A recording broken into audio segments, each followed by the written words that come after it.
Good friends, Doc South here. I want to real quick try to get a reading of Millie's Itinerary out for you. I hope you all had a good Christmas. This is the day after, heading off to work here in a second or two. And, well, gee, I again hope you and yours had a blast. Mine actually was kind of nice. I did a little video blurb about it. You'll see it. I think, yeah, it was what was posted late yesterday, Christmas afternoon. You should like it. Okay, but now Millie's Itinerary. The plot thickens. This one takes place. This episode's 1 o'clock in the afternoon.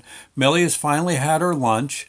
Generally, that's her. Well, that's one of her main meals of the day, and then she was outside to the side yard there to do a little puppy squatting, and now, well, she's coming back into the house. Okay, here we go. And it's nap time. But first, yes. Okay. Normally, Millie's a fairly quiet hound. Still, it's best not to get her started. That bark of hers will blow out your eardrums. Oh, once I was driving us to heaven knows where in the van. Millie was behind me on the back seat. Oh, thank God we were stopped. We may have come up alongside a deer or a cat. I'm not really sure, but it may have been a hot dog vendor. Whatever it was she saw, Millie let out with that bark of hers. Man, I thought we were about to be rammed by a semi. And he was giving us one last blast on the air horn before he launched us into extreme orbit. I know she can easily outdecibel an approaching coal train. Yes, barking is a big thing for her, and she likes to stay in voice.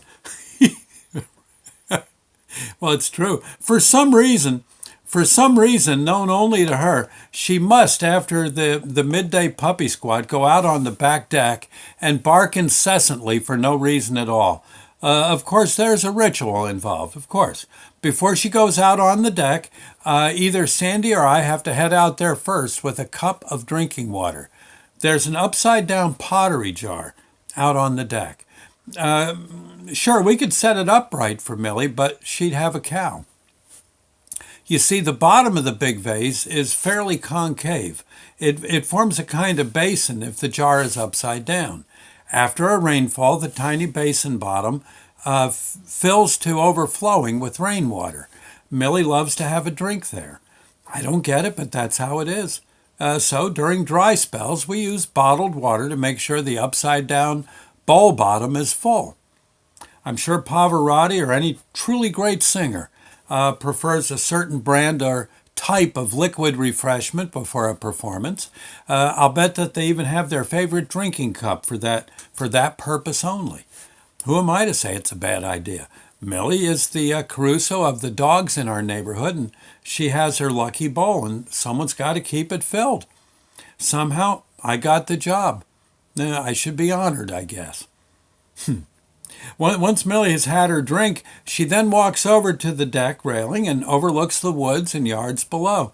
She'll let out with a few low barks at first, just to be sure she's in key. It'd be no different than an opera single, me, me, me, me, me. Yeah, right, okay. Then after a brief pause, all hell breaks loose. I've been out there when this serenade is running full tilt. The water flow in the Musconetcong River can actually and momentarily reverse its course. Snapping turtles pull their heads in. You can see the wakes of many trout heading for calmer waters at top speed. In the fall, trees actually prematurely lose all their leaves.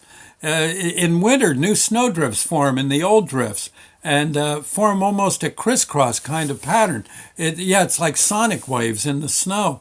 Don't tell anyone, but Millie's barking in the early springtime has been known to cause avalanches. She's banned in Switzerland during the spring thaw. I don't know if you knew that. No, I've seen neighbors in the summertime running to close their windows when Millie gets to that barking of hers. The folks think a storm's coming. Myself, I've lost fillings in my teeth because I was too close to ground zero. See that one? Yeah, right. Oh gosh, darn whole tooth fell out. Then just as fast as it began, the barking ceases to be. A collective sigh of peace falls over the neighborhood as calm is once again restored. Millie clears her throat and polishes off the remaining water in that special inverted water chalice. Silence once again is golden. Now that the hills are no longer alive with the sound of barking, peace comes once more to our valley. Once again, all of God's critters, including us humans, can think straight. Most everyone we know is convinced that Millie is a champion barker. Neighbors from miles around are all very glad it's time for her daily afternoon nap. Well, there you go. Millie's itinerary. 1 o'clock. Okay, we'll see you later, friends. Thank you. God bless.